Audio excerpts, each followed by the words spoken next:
ಸ್ವಾಮೀಜಿ, ಈಗಾಗಲೇ ನಾವು ಹೇಳಿದ ಹಾಗೆ ಪ್ರೊಫೆಸರ್ ಭಗವಾನ್ ಅವರ ವಿಚಾರವಾಗಿ ತಮಗೆ ತಿಳಿದಿರಬಹುದು ಅಂತ ಅಂದ್ಕೊಳ್ತೇನೆ. ಒಂದು ನಾಲ್ಕು ವರ್ಷದ ಹಿಂದೆ ರಾಮನ ಬಗ್ಗೆ ಪ್ರಸ್ತಾಪ ಮಾಡಿದ್ರು, ಇದೀಗ ದಶರಥನ ಬಗ್ಗೆ ಪ್ರಸ್ತಾಪ ಮಾಡ್ತಾ ಇದ್ದಾರೆ. ಒಂದು ಒಟ್ಟಾರೆಯಾಗಿ ವಿಚಾರದ ಬಗ್ಗೆ ತಮ್ಮ ಅಭಿಪ್ರಾಯ ಏನು ಸ್ವಾಮೀಜಿ? ನಾನೇ ನೋಡಿ ಅವ್ರ ಬಗ್ಗೆ ನಾನು ತುಂಬಾ ಅದಕ್ಕಿಂತ ಮುಂಚೆ ನೀವು ಹೇಳಿದಾಗೆ ನಾನು ಕೇಳಿದ್ದೇನೆ. ನಿಜವಾಗಿ ಇದು ಖಂಡನೀಯ, ಇದು ತಪ್ಪು. ಇದು ಆತರ ಒಂದು ಧರ್ಮದ ಬಗ್ಗೆ ಗ್ರಂಥದ ಬಗ್ಗೆ ಅವಹೇಳನ ಮಾಡುವಂತದ್ದು ದೊಡ್ಡ ತಪ್ಪು. ಈಗ ದೊಡ್ಡ ಸಮಸ್ಯೆ ಏನಾಗಿದೆ ಅಂತ ಹೇಳಿದ್ರೆ, ಈಗ ಇವರು ಯಾರು ಈಗ ಮಾತಾಡ್ತಾರೆ ಜನಜಾಗೃತಿ ವೇದಿಕೆಯವರು ಮಾತಾಡೋದು ಕೇಳಿ ವಿಜಯ್ ಕುಮಾರ್ ಅವರು ನಮ್ಮ ಜೊತೆ ಇದ್ದಾರೆ.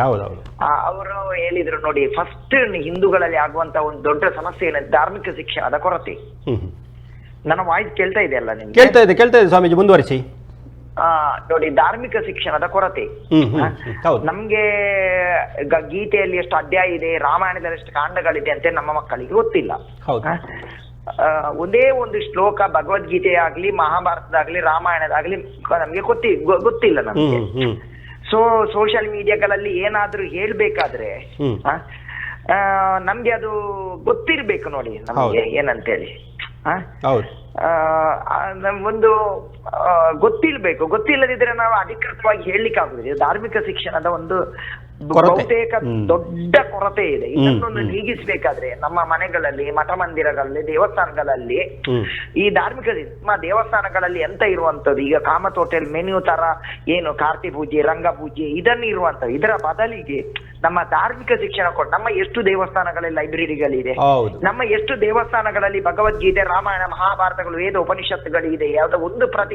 ಯಾವ ದೇವಸ್ಥಾನಗಳಲ್ಲಿ ಒಂದು ಪುಸ್ತಕದ ಪರಿಕಲ್ಪನೆ ಇದೆ, ನಮ್ಮ ಧಾರ್ಮಿಕ ಗ್ರಂಥಗಳು ಇದೆಯಾ? ನಾವು ಎಲ್ಲಿಗೆ ಹೋಗುದು? ನಾವು ಬಹಳಷ್ಟು ಬ್ರಹ್ಮಕಲಶ ಆಗ್ತಾ ಇದೆ, ದೇವಸ್ಥಾನಗಳು ಉದ್ಧಾರ ಆಗ್ತದೆ. ಅಲ್ಲಿ ಒಂದು ಧಾರ್ಮಿಕ ನೋಡಿ, ಒಂದು ಸಮಾಜ ಉದ್ಧಾರ ಆಗ್ಬೇಕಾದ್ರೆ ನಾವು ಗರ್ನಲ್ ಬಿಟ್ಟ ಕೂಡ್ಲೆ, ಕಸುನಿ ಬಿಟ್ಟ ಕೂಡ್ಲೆ, ಸಿಡಿಮದ್ದು ಸುಡಿಸ ಕೂಡ್ಲೆ ಧರ್ಮ ಏನು ಒಳ್ಳೇದಾಗುದಿಲ್ಲ. ಅದರಲ್ಲಿ ಅದೊಂದು ಪ್ರಕ್ರಿಯೆ ಅಷ್ಟೇ, ಬಿಟ್ರೆ ಅದರಿಂದಲೇ ಆಗ್ತದೆ ಅಂತ ಹೇಳಿ ಹೇಳಿಕ್ಕೆ ಆಗುದಿಲ್ಲ. ನಮ್ಮ ಮಕ್ಕಳಿಗೆ ಏನು ಕೊಡಬೇಕು? ಧಾರ್ಮಿಕ ಶಿಕ್ಷಣ, ಧಾರ್ಮಿಕ ಬೋಧನೆ. ಹೌದು, ಧಾರ್ಮಿಕ ಬೋಧನೆ ಏನಂತ ನಮ್ಮ ಬೇಸ್ ಏನಿದೆ, ನಮ್ಮ ಫೌಂಡೇಶನ್ ಗಟ್ಟಿ ಆಗ್ಬೇಕು. ಫಸ್ಟ್ ನಾವು ಮಾಡ್ಬೇಕು. ನಾವು ಫೌಂಡೇಶನ್ ಇಲ್ಲದೆ ನೋಡಿ, ಯಾರಾದ್ರೂ ಒಬ್ಬಕ್ಕೆ ರಿಯಾಲಿಸಬೇಕಾದ್ರೆ ನಮ್ಮಲ್ಲಿ ತಾಕತ್ತು ಬೇಕು ನೋಡಿ. ಹೌದು, ನಮ್ಮಲ್ಲಿ ಗೊತ್ತಿಲ್ಲ. ಈಗ ನೋಡಿ, ಈಗ ಏನಾಗಿದೆ ಅಂತ ಹೇಳಿದ್ರೆ, ಈಗ ಈ ಕೆಲವೊಂದು ವ್ಯಕ್ತಿಗಳು ನೋಡಿ ನಮಗೆ ಕಲಿಸಿಕೊಟ್ಟಾದ ನಮ್ಮ ಋಷಿಮುನಿಗಳು, ನಮ್ಮ ಸನಾತನ ಸಂಸ್ಕೃತಿ, ನಮ್ಮ ಸಂಸ್ಕೃತಿ ಏನು ಕಲಿಸಿದ್ದ ಅಂತ ಹೇಳಿದ್ರೆ ನಮ್ಮ ಹಿರಿಯರು ನೋಡಿ, ರಾಮಾಯಣ, ಮಹಾಭಾರತ, ಭಾಗವತ, ಭಗವದ್ಗೀತೆ ಏನು ಪುಸ್ತಕಗಳಿದೆ ಅದನ್ನು ಓದು, ಅದನ್ನು ನಮ್ಮ ತಲೆಗೆ ಹಾಕು ಅಂತೇಳಿ ಕಲಿಸಿದ್ದು. ಹೌದು. ಆದ್ರೆ ಈಗ ಏನಿದ್ರೆ ಈ ಜನರು ಉಂಟಲ್ಲಿ, ಅವರ ತಲೆಯಲ್ಲಿ ಏನಿದೆ ಅದನ್ನು ಧರ್ಮಗ್ರಂಥಗಳಿಗೆ ಹಾಕ್ತಾ ಇದ್ದಾರೆ. ಇದು ದೊಡ್ಡ ಸಮಸ್ಯೆ. ಇದು ಹೌದು. ಅವರ ತಲೆಯಲ್ಲಿ ಏನಿದೆ, ಅವರ ತಲೆಯಲ್ಲಿ ಇರುವಂತಹ ವಿಕೃತಿಗಳು, ಅವರ ತಲೆಯಲ್ಲಿ ಇರುವಂತಹ ಎಂತದ ಬೇಡದ ವಿಚಾರಗಳನ್ನು ನಮ್ಮ ಧಾರ್ಮಿಕ ಗ್ರಂಥಗಳಲ್ಲಿ ಆಗ್ತಾ ಇದ್ದಾರೆ. ಇದು ದೊಡ್ಡ ಸಮಸ್ಯೆ. ಇದು ಇದಕ್ಕೆ ಇವರು ಹೇಳಿದಕ್ಕೆ ನೋಡಿ, ಈಗ ಏನು ನಾವು ಧಾರ್ಮಿಕ ಸಂವಿಧಾನದಲ್ಲಿ ಬದುಕ್ತಾ ಇಲ್ಲ. ನಾವೀಗ ಏನು ಈಗ ನಾವು ನಮ್ಮ ಸಂವಿಧಾನದಲ್ಲಿ ಬದುಕ್ತಾ ಇದ್ದೇವೆ. ಯಾವುದು ಅಂಬೇಡ್ಕರ್ ಬರೆದ ಸಂವಿಧಾನದಲ್ಲಿ ಬದುಕ್ತಾ ಇದ್ದೇವೆ. ಸೊ ಇದಕ್ಕೆ ಏನ್ ಮಾಡ್ಬೇಕಂತೇಳಿ ನಾವು ಕಾನೂನಾತ್ಮಕವಾಗಿ ಹೋರಾಟ ಮಾಡುವಂತದ್ದು ಒಂದು ಪಾರ್ಟ್. ಸರಿ, ಕಾನೂನಾತ್ಮಕವನ್ನು ಮಾಡ್ಬೇಕು. ಅದರ ಒಟ್ಟಿಗೆ ನಾವು ಪಬ್ಲಿಕ್ ಅವೇರ್ನೆಸ್ ಕೊಡುವಂತ ಕೆಲಸ ಮಾಡ್ಬೇಕು. ನೋಡಿ, ರಾಮಾಯಣದಲ್ಲಿ ಮುಖ್ಯವಾಗಿ ನಾನು ಹೇಳುವಂತದ್ದು, ಈಗ ಎಲ್ಲವೂ ಪೂಜ್ಯನೀಯ ಆಗುವಂತದ್ದು, ನಮಗೆ ಆಧಾರ ಪ್ರಥಮವಾಗಿರುವಂತದ್ದು ವಾಲ್ಮೀಕಿ ರಾಮಾಯಣ. ಹೌದು, ವಾಲ್ಮೀಕಿ ರಾಮಾಯಣ. ಈಗ ನೀವು ನೋಡಿ, ಮೇಲೆ ಹೋಗಿ ನೀವು ಉತ್ತರಕ್ಕೆ ಹೋಗಿ, ಅಲ್ಲಿ ರಾಮಾಯಣ ಯಾರು ಬರ್ದದ್ದು ಕೇಳಿ, ಅವರಿಗೆ ಗೊತ್ತಿಲ್ಲ ತುಳಸಿದಾಸರು ಬರ್ದದ್ದು ಅಂತ ಹೇಳಿದ್ರೆ. ಯಾಕೆ? ಅದಷ್ಟು ಪ್ರಚಾರ ಆಗಿದೆ, ಅಷ್ಟು ಅಲ್ಲಿ ಅನುಷ್ಠಾನ ಪರವಾಗಿದೆ. ಅರ್ಥ ಆಯ್ತಾ ನಿಮ್ಗೆ? ಈಗ ನೋಡಿ, ಕೆಲವೊಂದು ರಾಮಾಯಣಗಳಲ್ಲಿ 1000 ರಾಮಾಯಣ ಗ್ರಂಥಗಳಲ್ಲಿ ಬೇರೆ ಬೇರೆ ವಿಚಾರಗಳಿದೆ ರಾಮಾಯಣಗಳಲ್ಲಿ. ಈಗ ನೋಡಿ, ಸಣ್ಣ ಉದಾಹರಣೆ ಹೇಳುವುದಾದ್ರೆ, ರಾಮಾಯಣದ ಮೂಲ ವಾಲ್ಮೀಕಿ ರಾಮಾಯಣಗಳಲ್ಲಿ ಸುಗ್ರೀವಾಜ್ಞೆ ಎನ್ನುವಂತ ವಿಚಾರಗಳಿಲ್ಲ. ಸರಿ, ಸುಗ್ರೀವಾಜ್ಞೆ ಇರುವುದು ಗವರ್ಮೆಂಟ್ ಅಲ್ಲಿ ಮಾತ್ರ. ಅರ್ಥ ಆಯ್ತಲ್ಲ ನಿಮ್ಗೆ? ಮೂಲ ರಾಮಾಯಣಗಳಲ್ಲಿ ಲಕ್ಷ್ಮಣ ರೇಖೆ ಅನ್ನುವಂಥದ್ದಿಲ್ಲ. ಲಕ್ಷ್ಮಣ ರೇಖೆ ನಮ್ಮ ಅಂಗಡಿಯಲ್ಲಿ ಇರುವಂತದ್ದು ಅಷ್ಟೇ. ಮೂಲ ರಾಮಾಯಣಗಳಿಲ್ಲ. ಈಗೆಲ್ಲ ಒಂದು ರಾಮಾಯಣದ ಬಗ್ಗೆ ಇರುವಂತ ಏನ್ ಹೇಳ್ತಾರೆ, ಕೆಲವೊಂದು ಮೂಲ ರಾಮಾಯಣದ ಬಗ್ಗೆ ಇರುವಂತ ಕೆಲವು ನಾನು ವಿಚಾರವನ್ನು ಹೇಳುವಂತದ್ದು. ಈಗ ನೋಡಿ, ವಾಲಿಯ ಬಗ್ಗೆ ಹೇಳ್ತಾರೆ. ಏನಂತೇಳಿ, ವಾಲಿ ಎದುರುಗಡೆ ಬಂದರೆ ಅವನ ಶಕ್ತಿ ಎಲ್ಲ, ಅರ್ಧ ಶಕ್ತಿ ಅವನಿಗೆ ಬರ್ತದೆ. ಮೂಲ ರಾಮಾಯಣದ ಉಲ್ಲೇಖವೇ ಇಲ್ಲ. ಸರಿ. ಇದನ್ನೆಲ್ಲ ನಾವು ಮಕ್ಕಳಿಗೆ ನಾವು ನಾನು ಮೂಲ ರಾಮಾಯಣವನ್ನು ಬಿಟ್ಟು ನಾನು ಬೇರೆ ಯಾವುದೇ ರಾಮಾಯಣಕ್ಕೆ ನಾನು ಪ್ರಾಶಸ್ತ್ಯವನ್ನು ಕೊಡುವುದಿಲ್ಲ. ವಾಲ್ಮೀಕಿ ರಾಮಾಯಣ ಓಕೆ. ಈಗ ಕಂಬ ರಾಮಾಯಣಕ್ಕೆ ಹೋದ್ರೆ ಮದ್ರಾಸ್ ಅಲ್ಲಿ ಕಂಬ ರಾಮಾಯಣ ಅಂತ ಹೇಳಿದೆ. ಕಂಬ ರಾಮಾಯಣದಲ್ಲಿ ಬೇಕಾದಷ್ಟು ಆಡ್ ಆಗಿದೆ ಅದಕ್ಕೆ, ತುಂಬಾ ಆಡ್ ಆಗಿದೆ ನೋಡಿ. ಅದಕ್ಕೆ ಇನ್ನೊಂದು ನಾನು ಪುಸ್ತಕ ಓದಿದ್ದೇನೆ, ಅವ್ರು ರಾವಣ ಸರಿ ಅಂತ ಹೇಳಿ ಹೇಳ್ತಾರೆ, ಅವ್ರು ಅರ್ಥ ಆಯ್ತಾ ನಿಮ್ಗೆ, ರಾಮ ತಪ್ಪು ಅಂತ ಹೇಳ್ತಾರೆ. ಇಂಥದ್ದು ತುಂಬಾ ಇದೆ. ಆದ್ರೆ ನಾವು ಅದಕ್ಕೆಲ್ಲ ದೊಡ್ಡ ಪ್ರಾಶಸ್ತ್ಯವನ್ನು ಕೊಡುವುದರ ಬದಲು ನಮ್ಮ ಮಕ್ಕಳನ್ನು ಎಜುಕೇಟ್ ಮಾಡುವಂತದ್ದು, ಧಾರ್ಮಿಕ ಆಧ್ಯಾತ್ಮ ಶಿಕ್ಷಣ ಕೊಡುವಂತಹ ದೊಡ್ಡ ಮೂಲ ಧಾರ್ಮಿಕ ಗ್ರಂಥವನ್ನೇ ಅವರಿಗೆ ನಾವು ಕಲಿಸಬೇಕು. ನಮ್ಮ ಬೇಸ್ ಗಟ್ಟಿ ಮಾಡುವಂತ ಕೆಲಸ ಅನುಷ್ಠಾನ ಬರಾಗಬೇಕು. ನಮ್ಮ ಮಕ್ಕಳಿಗೆ ಎಷ್ಟು ಮಕ್ಕಳು ಬೆಳಿಗ್ಗೆ ಎದ್ದು ರಾಮನ ಹೆಸರು ಹೇಳ್ತಾರೆ, ರಾಮ ಜಪ ಮಾಡ್ತಾರೆ, ಕೃಷ್ಣ ಜಪ ಮಾಡ್ತಾರೆ. ಕರೆಕ್ಟ್. ಸ್ವಾಮೀಜಿ, ಈಗ ಇನ್ನೊಂದು ಪ್ರಶ್ನೆ.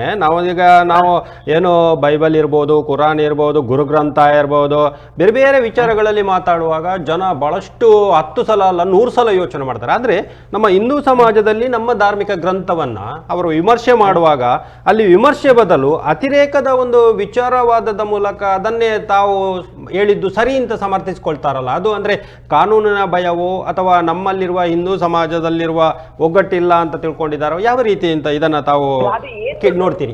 ಏನಂತೇಳಿ ನಮ್ಮಲ್ಲಿ ಇರುವಂತಹ ಒಂದು ಕ್ಷಮಾಗುಣ, ನಮ್ಮಲ್ಲಿ ಇರುವಂತಹ ಸಹನೆ, ನಮ್ಮ ಏನಂತೇಳಿ ನಮ್ಮ ಋಷಿಮುನಿಗಳು, ನಮ್ಮ ಸಾಧು ಸಂತರ ಸನಾತನ ಸಂಸ್ಕೃತಿ ನಮ್ಮನ್ನು ಕಲಿಸಿದೆ ಏನಂತೇಳಿ ಮೌನ, ಶಾಂತಿ, ಸಹನೆಯನ್ನು ಕಲಿಸಿದ್ದಾರೆ.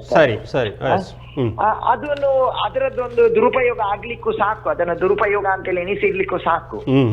ಮತ್ತೆ ಇಲ್ಲಿ ಹಿಂದೂ ಧರ್ಮದ ಬಗ್ಗೆ ಏನು ಮಾತಾಡಿದ್ರು ನಡೀತದೆ ಅನ್ನುವಂತ ಭಾವನೆ ಅರ್ಥ. ಸರಿ ಸರಿ ಅಂದ್ರೆ ಗ್ರಾಂಟ್ ಆಗಿ ತಗೊಳ್ತಾ ಇದ್ದಾರೆ, ಅದು ಗ್ರಾಂಟ್ ಆಗಿ ಅದನ್ನು ತಗೊಳ್ತಾ ಇದ್ದಾರೆ. ನಾವೊಂದು ಇದಕ್ಕೆ ಅದೇ ಫಸ್ಟ್ ಉತ್ತರ ಏನು ಅಂತ ಹೇಳಿದ್ರೆ, ನಾವು ಕಾನೂನಾತ್ಮಕವಾಗಿ ಹೋರಾಟ ಮಾಡುವಂತದ್ದು ಇರುತ್ತೆ. ಆವಾಗ ಒಳ್ಳೇದಾಗಬಹುದು. ಮಕ್ಕಳನ್ನು ಎಜುಕೇಟ್ ಮಾಡುವಂತದ್ದು, ಮತ್ತೆ ಕಾನೂನಿನ ಭಯ. ಈಗ ನಾವೇನು ಧಾರ್ಮಿಕ ಸಂವಿಧಾನದಲ್ಲಿ ಬದುಕ್ತಾ ಇಲ್ಲ ನಾವು, ಆದ್ರಿಂದ ಧಾರ್ಮಿಕ ಸಂವಿಧಾನದಲ್ಲಿ ಏನು ಮಾಡ್ಲಿಕ್ಕೆ ಆಗುದಿಲ್ಲ. ನಾವು ದೇವರ ಹತ್ರ ಪ್ರಾರ್ಥನೆ ಮಾಡಬಹುದು. ಮತ್ತೆ ಇನ್ನೊಂದು ಮಾತು ಹೇಳ್ತೇನೆ, ನಾವು ಆಕಾಶವನ್ನು ನೋಡಿ ಉಗುಳಿದರೆ ಅದು ನಮ್ಮ ಮೇಲೆ ಬಿರುದು ಹೊರತು ಅದು ಆಕಾಶಕ್ಕೆ ತಲುಪುದಿಲ್ಲ. ಆದ್ರಿಂದ ನಮ್ಮ ರಾಮನ ವ್ಯಕ್ತಿತ್ವ ಇವರೆಲ್ಲ ಯಾರು ಹೇಳ್ತಾರೆ, ಇವರಿಂದ ರಾಮನ ವ್ಯಕ್ತಿತ್ವಕ್ಕೆ ಏನೂ ತೊಂದರೆ ಆಗುದಿಲ್ಲ, ರಾಮಾಯಣಕ್ಕೂ ಏನು ತೊಂದರೆ ಆಗುದಿಲ್ಲ. ರಾಮಾಯಣವೇ ರಾಮವೇ. ಓಕೆ ಸ್ವಾಮೀಜಿ, ಮತ್ತೊಂದು ಈ ವಿಚಾರದಲ್ಲಿ ತಾವು ಹೇಳಿದ್ದು 100% ಸರಿ. ಆದ್ರೆ ಈ ಯುವ ಜನಾಂಗಕ್ಕೆ ನಾವು ಯಾವ ರೀತಿಯ ಸಂದೇಶವನ್ನ ಕೊಡ್ತಾ ಇದ್ದೇವೆ ಅಂತ, ಯಾಕಂದ್ರೆ ನಾವು ಒಂದು ವೇಳೆ ಈ ಬಗ್ಗೆ ಪ್ರತಿಭಟನೆ ಮಾಡದೇ ಇದ್ರೆ, ಮೀಡಿಯಾ ಯುಗ, ಪ್ರತಿಭಟನೆ ಮಾಡದೇ ಇದ್ರೆ ಆ ಯುವ ಸಮಾಜವು ಕೂಡ ಅವರ ದಾರಿಯನ್ನ ತುಳಿದ್ರೆ ಆಶ್ಚರ್ಯ ಏನಿಲ್ಲ. ಈಗ ನಾವೊಂದು ಈಗಾಗಲೇ ನಮ್ಮ ಅತಿಥಿಗಳು ಹೇಳಿದ್ರು, ಬಹಳಷ್ಟು ವರ್ಷಗಳ ಬಳಿಕ ನಾವು ರಾಮ ಮಂದಿರವನ್ನ ಕಟ್ಟಿದ್ದೇವೆ ಅಂತ. ಅಲ್ಲಿ ಕೋಟ್ಯಾಂತರ ಜನ ಸೇರುವಾಗ ಇಂಥ ವಿಚಾರಗಳು ಬಂದಾಗ ನಾವೊಂದು ಲಕ್ಷಾಂತರ ಸಂಖ್ಯೆಯಲ್ಲಿ ಆದ್ರೂ ಜನ ಸೇರಿ ಪ್ರತಿಭಟನೆ ಮಾಡಿದಾಗ ಇದೊಂದು ಮಟ್ಟಿಗೆ ನಾವು ಇದಕ್ಕೆ ಕಡಿವಾಣ ಹಾಕ್ಬೋದಲ್ವಾ ಅಂತ. ಅಲ್ಲ, ಪ್ರತಿಭಟನೆ ಮಾಡುವಾಗ ಕಡಿವಾಣ ಹಾಕಬಹುದು, ಆದರೂ ಅದು ಕಾನೂನಾತ್ಮಕವಾಗಿ ಏನಾದ್ರೂ ಹೋರಾಟ ಮಾಡಿ ಅವರ ಬಾಯಿ ಮುಚ್ಚಿಸಬೇಕು ಅಂತೇಳಿ ನಾನು ಹೇಳುವಂತದ್ದು. ಪ್ರತಿಭಟನೆ ಅದು ಒಂದು ಭಾಗ, ಜನರನ್ನ ಅವೇರ್ನೆಸ್ ಮಾಡ್ಲಿಕ್ಕೆ, ಜನರನ್ನೊಂದು ಎಬ್ಬಿಸ್ಲಿಕ್ಕೆ ಒಂದು ಭಾಗ ಅಷ್ಟೇ. ಸ್ವಾಮೀಜಿ, ಈ ಒಂದು ವಿಚಾರದಲ್ಲಿ ತಾವು ತಮ್ಮ ಒಂದು ಜನರಿಗೆ ಯಾವ ರೀತಿಯ ಸಂದೇಶವನ್ನ ಕೊಡ್ಲಿಕ್ಕೆ ಬಯಸ್ತೀರಿ ಅಂತ ವಿಚಾರಗಳು? ನೋಡಿ, ರಾವಣನ ಖಡ್ಗದಿಂದಲೇ ರಾಮನನ್ನು ವಿಚಲಿತ ಮಾಡ್ಲಿಕ್ಕೆ ಆಗ್ಲಿಲ್ಲ. ಸರಿ. ಆ ಮಹಾಭಾರತ ಕಾಲದಲ್ಲಿ ಕೌರವಾದಿಗಳು ಎಷ್ಟೋ ಜನ ಕೃಷ್ಣನಿಗೆ ಎಷ್ಟೆಷ್ಟೋ ಉಪದ್ರವವನ್ನು ಕೊಟ್ಟಿದ್ದಾರೆ, ಆದ್ರೆ ಕೃಷ್ಣನ ವ್ಯಕ್ತಿತ್ವಕ್ಕೆ ಏನೂ ತೊಂದರೆ ಬರಲಿಲ್ಲ. ಇನ್ನು ಮುಂದೆಯೂ ಯಾರು ಇತ್ಯಾದಿ ಎಷ್ಟ ಮಾಡಿದ್ರು ಹಿಂದೂ ಧರ್ಮಕ್ಕೆ ಅಥವಾ ಸನಾತನ ಸಂಸ್ಕೃತಿಗೆ ಯಾವ ತೊಂದರೆಯೂ ಆಗುವುದಿಲ್ಲ. ಅದರಲ್ಲಿ ಏನೋ ಟೆನ್ಷನ್ ಬೇಡ, ಅದರಲ್ಲಿ ಎಂತದಾಗುದಿಲ್ಲ. ಯಾಕಂತಲ್ಲಿ ಇದು ನಮ್ಮ ಧರ್ಮ ಇರುವಂತದ್ದು, ನಮ್ಮ ಸತ್ಯ ಧರ್ಮ, ಋಷಿಮುನಿಗಳ ತಪಸ್ಸಿಂದ ಇರುವಂತದ್ದು. ಇದಕ್ಕೆ ನಮ್ಮ ಹಿಂದೂ ಧರ್ಮಕ್ಕಾಗಿ ಎಷ್ಟೋ ಇವತ್ತಿಗೂ ಹಿಮಾಲಯಾದಿ ಗುಹೆಗಳಲ್ಲಿ ಎಷ್ಟೋ ಸಾವಿರ ಲಕ್ಷ ಜನರು ತಪಸ್ಸು ಮಾಡ್ತಾರೆ. ಮೊನ್ನೆ ನೋಡಿದ್ರಲ್ಲ ಕುಂಭಮೇಳ ಆಗುವಾಗ ಎಷ್ಟು ಸಾಧು ಸಂತರು ಬಂದಿದ್ರು.